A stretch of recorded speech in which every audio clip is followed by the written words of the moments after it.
तो जी अस्सलाम वालेकुम नाज़रीन, मैं हूँ आपकी मेज़बान इमशा खान और आप देख रहे हैं मेरे चैनल RK20 न्यूज़। अगर आप देख सकते हैं कि एक ऐसा मौशरा है जहाँ पर बिला जवाज़ बिला मकसद किसी को भी कत्ल कर दिया जाता है। पैसे की लालच ने हर इंसान को अंधा बना दिया है।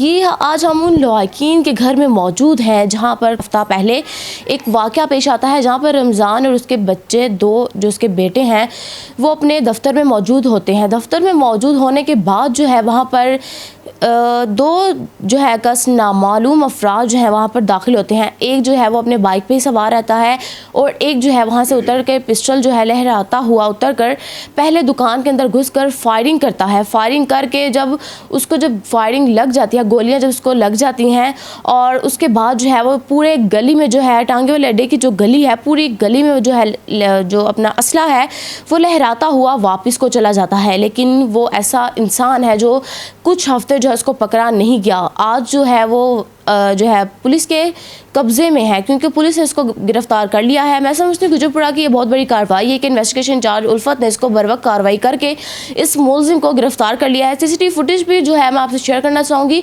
वो भी आप मेरी विंडो पे देख सकते हैं कि किस तरह दो मुलजिमान जो हैं वो असले समेत आते हैं। जब वो असला लहराते हैं उसके बाद जो है फायरिंग करके और वहाँ से फ़रार होने में कामयाब भी हो जाते हैं। लेकिन पुलिस जो है 15 की कॉल जो है ये करते हैं, लेकिन 15 की कॉल जो है मौसूल होने के बाद जो है पुलिस बर वक्त ना पहुंच पाई और जो वहां से मुलजिमान थे वो बर वक्त जो है वहां से भागने में कामयाब हो गए हैं। तो मज़ीद जो है हम इनके जो है बेटों से जानेंगे कि वाक़या क्या हुआ था, वहां पर आखिरकार मसला क्या था, उनके साथ कोई ज़ाती दुश्मनी थी, कोई पैसे का तनाज़ा था या फिर कोई और मामला था। जी अस्सलाम वालेकुम। वालेकुम सलाम। क्या नाम है आपका? नुमान।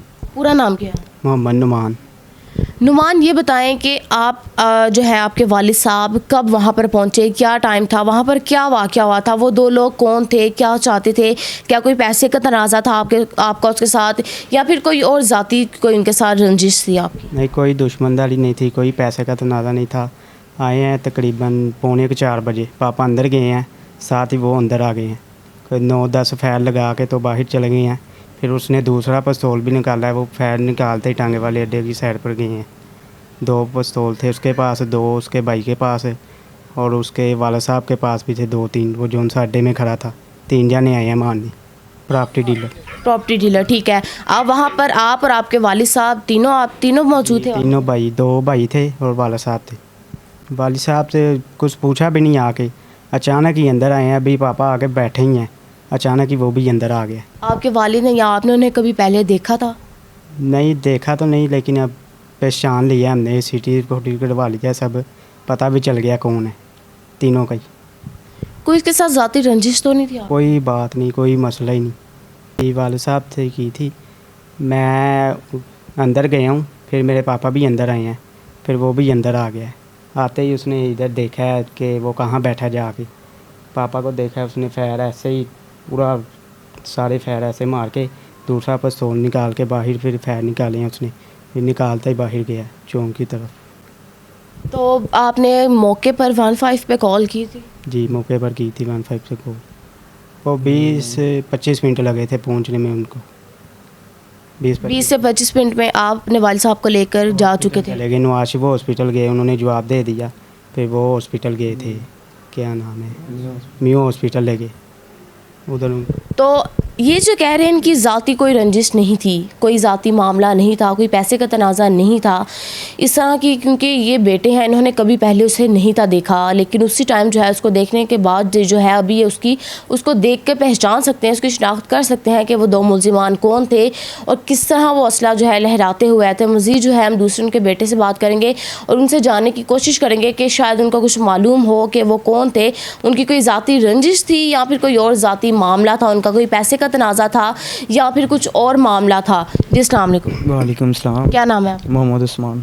उस्मान, बताइए कि उस टाइम क्या हुआ था, आप कहाँ पर थे? मैं बिल्कुल सामने चेयर पे बैठा हुआ था, तो छोटा भाई अंदर आया, पीछे वालिद साहब आए हैं, वालिद साहब बैठे हैं, उसने आके पूरा उनको जो है ना ज़ख्मी किया। पहले उसने देखा, अपनी तरफ से वो ख़त्म करके चला गया। तो तकरीबन आधे घंटे के बाद पुलिस आई है, जब हमें रेफ़र कर दिया गया म्यू हॉस्पिटल में। अच्छा, फायर कहाँ पर लगा, कहाँ पर जख्मी पे लगे हैं? 4 बाजू पे, पेट में लगे हैं, टांगों पे, नलों में लगे हैं। यानी कि उसने कोई एरिया नहीं ऐसा छोड़ा कि वो बच पाएँ, लेकिन वो बचे नहीं। हमें इंसाफ चाहिए। अच्छा, अंधाधुंध फायरिंग स्टार्ट की? जी बिल्कुल। उसे मैंने रोका है, यानी कि पकड़ने की कोशिश की है, लेकिन उसने मेरे यहाँ पे मारा है पिस्टल कि तू बैठ जा नीचे। इतनी देर में वो 10 गोलियाँ मार के चला गया। अच्छा, उसने आते ही जो है अंधाधुंध फायरिंग स्टार्ट की, उसने आप दोनों को कुछ नहीं कहा? कुछ नहीं कहा हमें, उसने पूछा भी नहीं, ऐसा मौका नहीं दिया उसने आके कि पूछ पाए कि साहब कौन है। आपने उसको पहले कभी देखा था? कभी भी नहीं देखा, फर्स्ट टाइम ही देख रहे हैं। मार्क्स लगाए हुए थे, कैप डाली हुई थी उन्होंने। उसके बावजूद आप उनको पहचान सकते हैं? अब पहचान सकते हैं, हिरासत में हमारी वो थाना गुजरपुरा में। थाना गुजरपुरा की बहुत बड़ी ये कार्रवाई है कि उन्होंने जो बर्वक कार्रवाई की है, मुलजिमान को गिरफ़्तार कर लिया है, क्योंकि ये ऐसा जो था कत्ल था, अंधाधुंध ये बल्कि उसको कहा जा सकता है, ऐसा कत्ल था जिसको कभी जो है उसको तलाश नहीं किया जा सकता था। इस तरह का जो वाक़यात हैं वो अक्सर जो है वहाँ पर रोनुमा हो जाते हैं, लेकिन पुलिस जो है बर्वक कार्रवाई करने में जो है वो मशगूल है और बर्वक कार्रवाई करके मुलजिम को जो है गिरफ़्तार कर लेती है। आप मुझे भी ये बताएँ कि अगर आप उनके साथ आपका पैसे का तनाज़ा, कोई ज़ाती दुश्मनी, या फिर आपके वालिद साहब ने कभी आपसे कहा हो कि हमारी किसी के साथ कोई तनाज़ा चल रहा है पैसे का, या फिर किसी के साथ कोई रंजिश है? नहीं, कोई पैसे का तनाज़ा नहीं था, कोई रंजिश नहीं थी किसी से। वालिद साहब ने कभी कोई बात शेयर नहीं की? कुछ भी नहीं था, कुछ होता तो हमसे शेयर करते ना। वो ऐसे बंदे ही नहीं थे। हमें इंसाफ चाहिए, हम यही कहेंगे कि हमें इंसाफ चाहिए। हमारे साथ ज़्यादती हुई है, क्योंकि हम ऐसे बंदे ही हैं नहीं, ना हमारे वालिद साहब ऐसे थे। उन्होंने हर इंसान का भला किया है। तो मज़ीद जो है हम गुजरपुरा के इन्वेस्टिगेशन चार्ज फ़ोन करेंगे, उनसे जानेंगे, उन्हें अपनी लाइन में लेंगे, उससे जानेंगे कि आखिर ये मामला क्या था, मुलजिमान को कहाँ से गिरफ़्तार किया गया, किस तरह गिरफ़्तार किया, क्योंकि ऐसे मुलजिम जो हैं वो बहुत शातिर होते हैं, जिसके ना दिल में कोई डर था ना खौफ था। पूरे मोहल्ले में वो जो है अंधाधुंध फायरिंग करते हुए वो वहाँ से फ़रार होने में भी कामयाब हुआ। 2 बेटे थे उनके वहाँ पर मौजूद थे, उस्मान और नुमान। इनको नहीं देखा, इनको ना छुआ, उन्होंने ना कुछ कहा, बल्कि इसको चुप करवाने, अगर उस्मान जो है आगे बढ़ा अपनी जो है उसको रोकने के लिए आगे जो हुआ, टोटल जो है उसको यहाँ पर मार कर उसको बिठा दिया कि तुम ना बोलो, क्योंकि उनका निशाना जो था, टारगेट था, वो उनके वालिद साहब रमज़ान ही थे। उसने बोला है कि जब उसने मारा ना मुझे यहाँ पे कि आप दोनों भाइयों को भी मैं मार दूंगा। इतनी देर आपको भी धमकियाँ दी गई हैं? हमें भी धमकियाँ दी गई हैं। 40वां आ गया उनका, परसों उनका 40वां है। 40 दिन हो चुके हैं। उनको 40 दिन हो चुके हैं। 40 दिन बाद जो है पुलिस जो है इस अंधे कत्ल को जो है ढूंढने में कामयाब रही। तो इस टाइम हमारे साथ थाना गुजरपुरा के इन्वेस्टिगेशन चालू हैं, उनसे पूछे तो उल्फत मौजूद हैं, उनसे जानेंगे, कॉल पे हमारे साथ वो मौजूद हैं, उनसे डिटेल जानेंगे कि रमज़ान को किस तरह कत्ल किया गया और ये वाक़या आखिरकार था क्या, मुलजिमान को कहाँ से गिरफ़्तार किया गया, क्योंकि ये ऐसा अंधा कत्ल है जो कि गुजरपुरा इसको कामयाब रहा। जो इसका सहरा है वो गुजरपुरा थाने के इन्वेस्टिगेशन इंचार्ज के सर पर सज चुका है। मज़ीद जो है तफसीलात हम उन्हीं से जानेंगे। सर जी वालेकुम सलाम। सर, रमज़ान का मुझे बताइएगा कि किस तरह उसके साथ वाक़या ये पेश आया, किस तरह उसको कत्ल किया गया, इनका कोई पैसे का तनाज़ा था? ये मोरखा 8/5 की 2022 की बात है। 15 की कॉल की हुई थी जी। तो मैं और मेरे जो सबॉर्डिनेट है, पूरी टीम मौका पर पहुंचे। तो पता चला कि मजलूम को 3 लोगों ने दो लोगों ने गोलियां मारी हैं और जख्मी हो गया, वो अस्पताल चला गया। तो मौका पे हमने PFSA और क्राइम सीन यूनिट की टीमें बुलवाई, मौका से शवाहद इकट्ठे किए, जो बाद में FIR दर्ज होगी 1236। जो बाद 8 दिन के बाद मजलूम जो तो जख्मों की ताब ना लाते हुए अस्पताल में फौत हो गया, जुर्म 302 में कन्वर्ट हो गया। हमने CCTV और कैमरा जात और सेफ सिटी की मदद से हमने मुलजमान को ट्रेस किया, जिसमें 3 मुलजमान हमने गिरफ्तार कर लिए हैं। एक का नाम हारस है, एक का नाम तला है और एक का नाम ताहर मासूम है।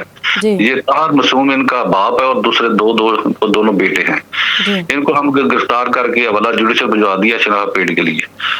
तो सर ये बताइएगा, लवाकीन का कहना है कि इनका पैसे का कोई तनाज़ा नहीं था, फिर वजह आखिरकार क्या बनी? ये वजह नाज ये है कि ये माँ बेटा आए थे इधर ना, इनके रिश्तेदार हैं, उनसे मिलने आए थे, तो इसने कुछ छेड़खानी वगैरह की थी, कुछ इशारा वगैरह किया था, जिसकी वजह से इस गुस्से में आके उन्होंने ये काम किया। सर सिर्फ यही मामला था या फिर कुछ और रंजिश भी थी इनकी जाती? यही मामला था, ये छेड़खानी वगैरह थी और कोई मामला नहीं था। तो सिर्फ सर उसके जो है कार्रवाई मजीद की जा रही है? हाँ, शनाख्त पेड के लिए भिजवा दिया, फर्दर वो रिमांड देंगे, शनाख्त पेड के बाद फिर बरामदगी वगैरह करेंगे तो तफ्तीश मुकम्मल करेंगे। सर CCTV फुटेज में जैसे देखा जा सकता है कि मुलजिमान जो है पूरे मोहल्ले में असला जो है लहराते हुए जा रहे थे, क्या उनको कानून का खौफ नहीं था? बस वो उस वक्त फायरिंग हुई थी, वो कुछ चीज नजर नहीं आ रही थी नजदीक, वो गाड़ी वगैरह भी नहीं थी, वो इस बस आराम से वो चले गए। जी ऐसा ही था।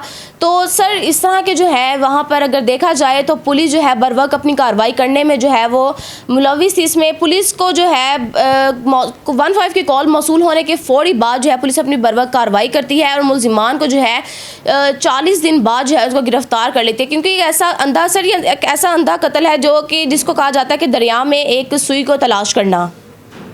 जी ये वजह है ना कि अंधा कत्ल था जिसको टाइम लगता है टेस्ट करने के लिए, तो हमने ऐसा सीसीटीवी कैमरे और सेफ सिटी की मदद से हमने इनको ट्रेस किया और गिरफ्तार किया। फिर सर लास्ट क्वेश्चन के साथ हमें इजाज़त दीजिएगा कि मुलजिमान की जो सीसीटीवी फुटेज है वो मौके पर मौसूल कर ली गई थी, उसके बावजूद उनको इतना टाइम क्यों लिया गया?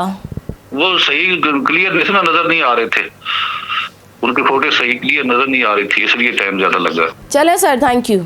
जिस तरह की इन्वेस्टिगेशन चार्ज ने बताया कि मुलजिमान जो हैं वो शातिर थे और उनकी जो सीसीटीवी फुटेज थी वो क्लियर नहीं थी नज़र आ रही, एक ब्लाइंड मर्डर था। लेकिन जो लवाकिन हैं, इनके जो बेटे हैं, उनका कहना यह है कि हमें इंसाफ चाहिए। जी हमारी अपील है आपसे सर कि इनको फांसी दिलाया जाए, फांसी पे चढ़ाया जाए। ये जहाँ पे मार के गए हैं यहीं पे फांसी दी जाए इनको, कि दोबारा कोई ऐसा काम ना करे तीनों बाप बेटों को। हमारी ये इल्तिजा है सर आपसे। Thank you. तो ये इनकी इल्तिजा थी कि मुलजिमान जो है इनको ना यहाँ पर जहाँ पर उन्होंने वाक़या किया है वहीं पर उसको लाकर उनको सूली पर लटका के उसको मार देना चाहिए। क्योंकि ये सिर्फ एक नहीं बल्कि 2 भाई और एक वालिद जो है इसमें मुलविस था। इन तीनों ने जो है मिल के ये कार्रवाई की है और इसमें इन तीनों को ही फांसी होनी चाहिए। फ़िलहाल तो इन्वेस्टिगेशन इनकी जारी है। मज़ीद जो है तफसीलात जो है आपने उल्फत साहब से जानी कि उन्होंने किस तरह बताया कि अभी उनकी इन्वेस्टिगेशन जारी है, उनसे आला कत्ल भी बरामद किया जाएगा और फिलहाल जो है उनको शनाख्त परेड के लिए जो है वो जेल भेज दिया गया है। और इसी के साथ मुझे मेरी टीम को दीजिए इजाज़त। खुदा निगहबान।